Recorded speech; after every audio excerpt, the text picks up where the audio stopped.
Good morning from the bunker here in France. It's Wednesday, the 8th of April. And quick update, just say hi, hello, hope you're doing okay. All is fine here and keeping very busy in lots of ways.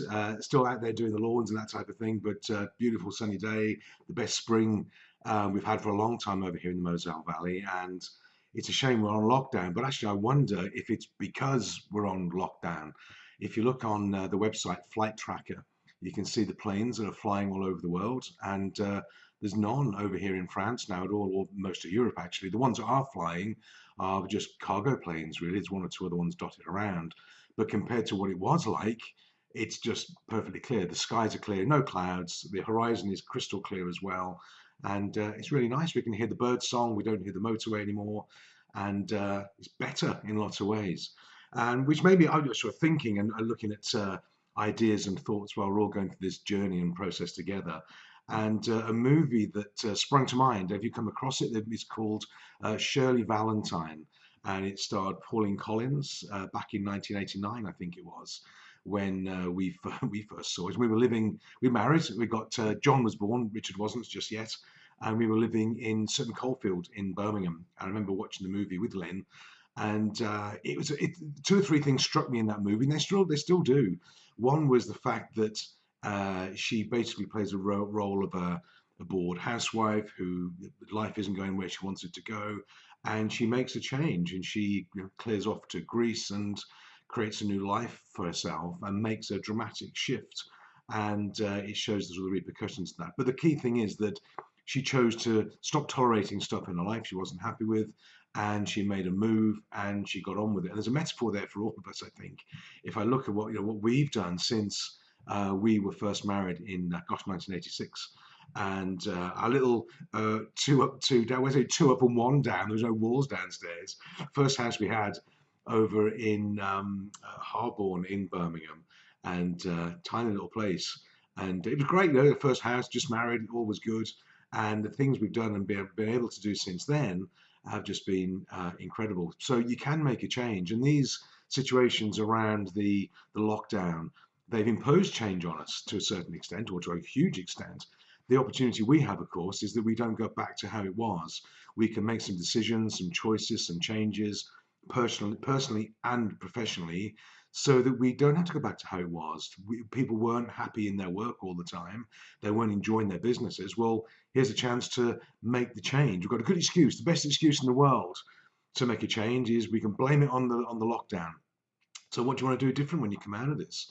How will you change? We looked at a house up towards the German border, a bit close to Luxembourg, before the lockdown, and all looked okay. Got into discussions about it, and we put a provisional offer in for it, and it didn't get accepted because somebody else had gone in. Anyway, last week an email came back. The other buyers couldn't get the funding for it, and we're going in as a cash buyer. We're quite attractive to them, and the offer's been accepted. So now we look like we hopefully have a house.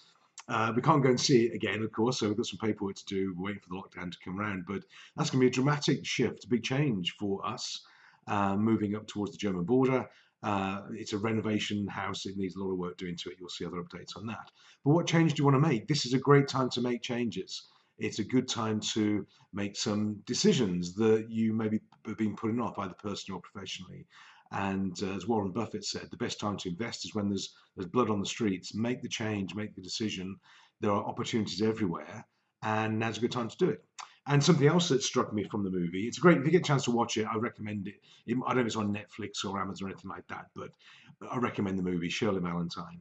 And there's a scene in the movie where Shirley is a schoolgirl. She's probably, I don't know, 12, 13 years old. And they're in assembly, and the head mistress of the school is asking questions and getting people to volunteer answers. And of course, there's one very clever girl who gets all the answers right, and Shirley never quite does. And the question that gets asked was, of the audience or the other people in the hall, was, what is man's most important invention? That's 1989, so you can say man's invention. What was the most important invention ever made? And hands are going up everywhere, and it's from the washing machine through to the internal combustion engine and all this sort of thing. And Shirley's got a hand up, and she's really straining her, pick me, I know the answer. and the headmistress doesn't like the fact that she's got an answer. And eventually, when nobody else gets a wrong answer, she comes back to Shirley and says, okay, you might as well get it wrong with the rest of them. What's your answer? And Shirley says, Miss, it was the wheel. It was the wheel. Man's most important invention ever is and was the wheel. And of course, she's right. That's arguably what it was. That's the right answer. But the headmistress says, you can't possibly know that. Someone must have told you. Oh, God. Well, of course, someone told her. And this is the whole thing with knowledge and ideas, that we all get told. The only reason why we get new ideas is to be told or to learn from other people or discover things. So this is a great time to learn some new things, learn some new skills, not just because we have to, but because we want to. What books can you read? This is my library, this bookshelf. And these are books that I've read over the years. There's about 850 of them, I think. And some are great, some are not so great. But I read a lot. I look at a lot of books. I see a lot of junk as well, but there's quite a few good ones out there. This is one of the good ones. Oh, there we go. Blink by Malcolm Gladwell. I recommend that one for you. It's a great little book. But what can you learn? Either a book or a video or an online course, or learn something. Come out of this situation with new skills, new ideas, new principles, and a new vision, a new goal for yourself as well. So, watch the Shirley Valentine movie, a couple of lessons in life there for us. It's a great time to choose to make it something different in your life as well. How do you come out of it different? We've got a movement going on Facebook and soon to be on LinkedIn, hashtag not going back. And it's really to explore ideas and possibilities, not some sort of bizarre revolution, but how can we make the most of this time of change? What will we not go back to? What will we get rid of? What will we keep? What will we stop? What will we start? And how will we come out of this better, brighter, and maybe happier as well with a cleaner environment? So if you want to find more information about that, the hashtag not going back, just drop me a note. There's lots of bits and pieces on there. Just a group of like-minded people just exploring possibilities. What can we do different in the future? So there we go. That's my quick update from the bunker here in France. And I hope you guys are doing well. Hope you're staying safe and well. And the numbers seem to be gently improving over here in terms of the virus. So we're looking for encouraging news. And let's keep our eye on the positive. So have a great day. And if that was of interest, drop some notes and comments. Feel free to share it. Get hold of the book, do some reading. And I'll see you tomorrow on Thursday. In the meantime, have a great day and hope to see you from you soon. Bye for now.